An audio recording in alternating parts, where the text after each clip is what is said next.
Alright, I've built up 3 of the 4 trenchers here for this next perimeter. I am in the process of building the 4th one, as you can tell by my inventory. I'm about to reach the surface level for the 12 wides, but I did want to just record the intro clip before we get too far, like I normally do forget. And then we start the video where there's a full perimeter all completed. These 3 wides I was able to make in 10 minutes each, so 20 minutes just for these 3 wides. That's pretty fast. I am kind of surprised still how fast I was able to complete those, especially when they go all the way up. The 12 wide still take me about 45 minutes or so. It's mainly due to this bottom section down here. The grabbers take an extremely long time to build. But yeah, we're getting there in the end, of course, and the 3 wides are going in the background. I could start this 12 wide, but I still gotta prep it with the liquids and immovable blocks and whatnot. So that's why I haven't done that as of now, but probably once I get this other one built up, I will start doing that. But yeah, these 272 perimeters, these have been nice to do, just mainly because if there's a lot of liquids, like an ocean, for example.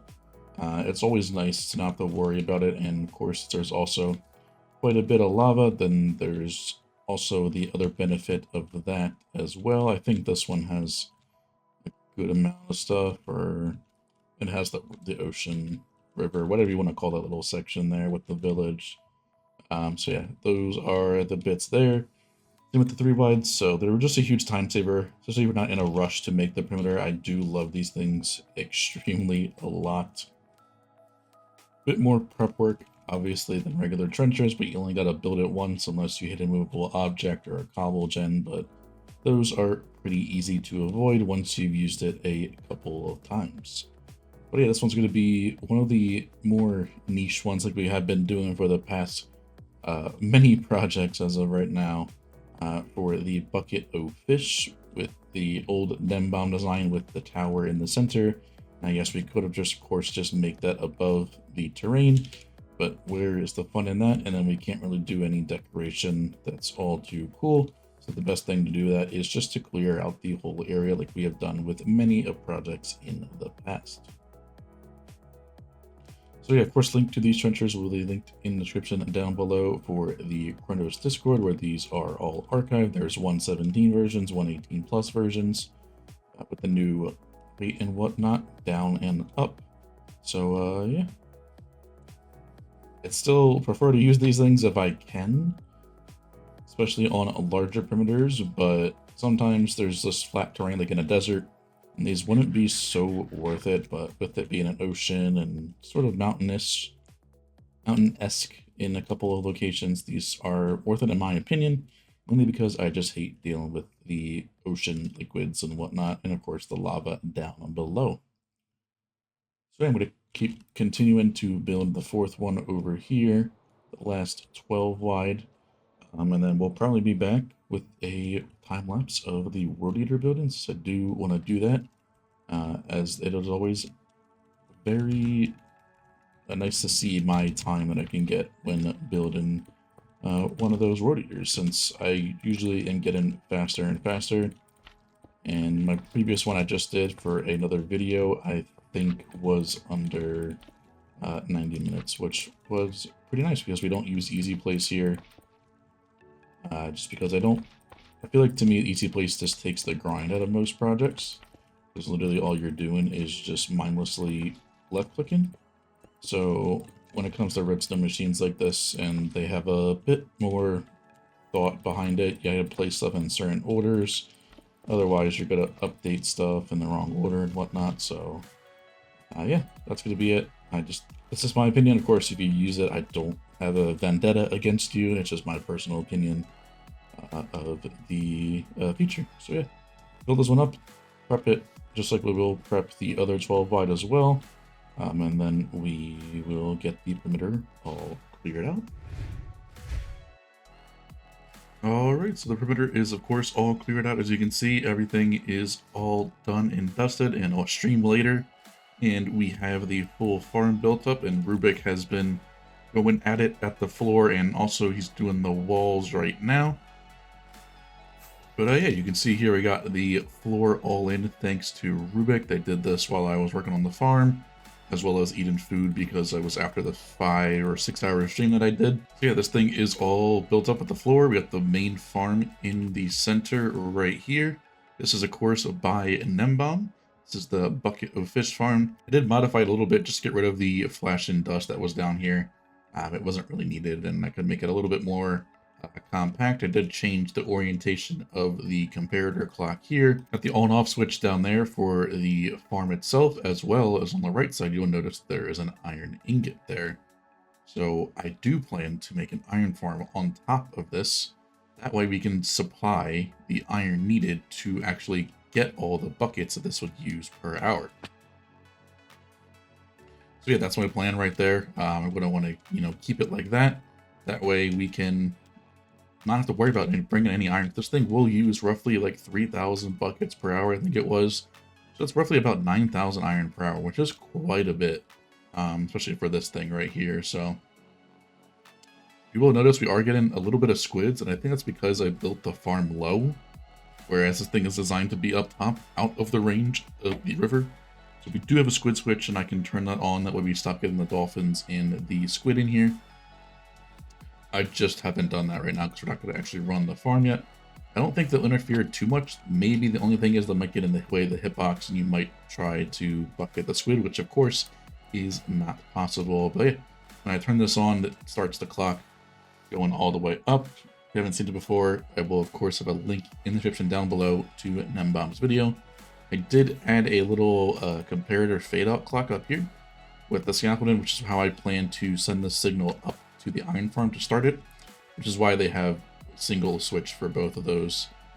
That way you're powering both of them at once, not just one or the other.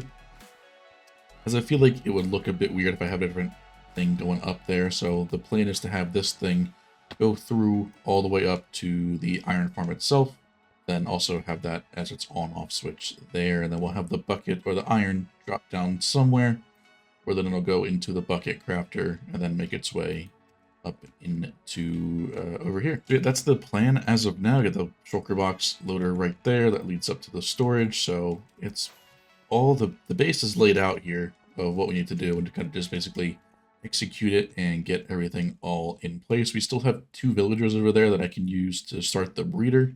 To get all the villagers for the iron farm, we will be building Emdy's waifu, since that is a single dimension farm, but it also produces about 10,000 iron, which is just a bit more than we actually need. So I'll probably be going with that there. So yeah, Rubik has been going at it with the decoration right here. I don't think it's going to get done today, but maybe tomorrow. You can see here the floor looks really amazing. I'm happy with how it turned out. That is for sure. You can tell it just looks clean. I mean, it's not the most best thing ever, but I'm still unhappy with how it turned out for it being pretty much thrown together as a last second thing. And then we have the walls here that'll just tie it together the best once that's all completed here. So yeah, let this thing go. We'll be back once we have some progress on the iron farm. I do need to find a pillager outpost somewhere, so I'll be on the lookout for that as well. We need 2 of those guys for the iron farm. So yeah, we'll be back once we have some more stuff done here. Alright, so the full perimeter is completed. This thing looks absolutely amazing. We got the iron farm up here. I wasn't originally going to do this, but I think it does work very well to actually have this here, and apparently there is a villager on both of those sides that's stuck down there. That's not that big of a deal. They will, of course, get fixed once the thing gets back into action there.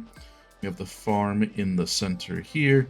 We have our little bucket crafters on the side, which the iron does lead out. You can see that powdered snow right there. It'll fall right down and then into either or of these. These are the bucket crafters that I did design for the bucket perimeter, if you remember that before. I just have 2 of them. I think this is what's required for the speed of the farm at max speed, because I think it's around 2,800 bucket of fish you can get per hour with this one, compared to the dispenser one. I think it's like 1,800 or something. So if we went to the dispenser one, this single module would be enough, but with this one we also are able to get the river on the sides here, because right in the middle is just the warm ocean, and then this partially over here has the river for the cod, I think, and the salmon, one of the two. And then this one has the warm ocean for the pufferfish and all the rest of the tropical fish. Shulker box loaders right here. These buckets are made their way from the crafters up into here, where they then get input into where the players stand in. Shulker box loader for the outputted fish. We can see we already have 7 shulker boxes just from testing, and you can tell the pufferfish count is always lower.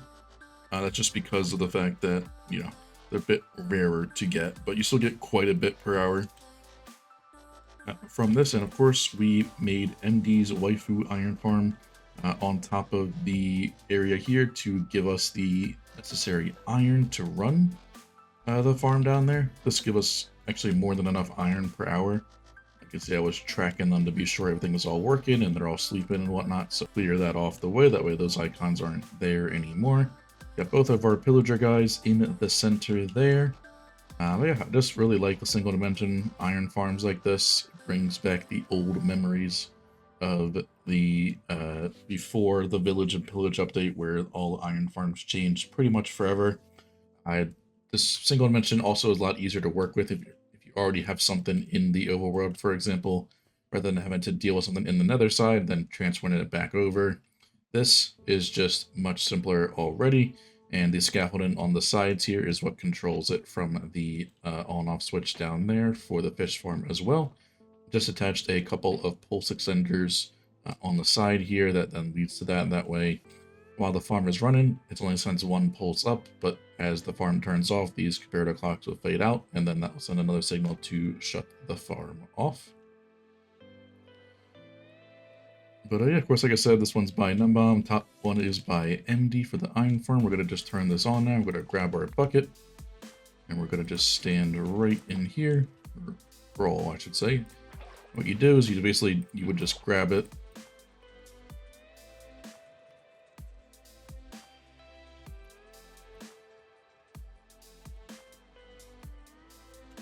Oh, it ghosted there. So you get your bucket, you then get water in it with the first click. Second click will then get you a fish.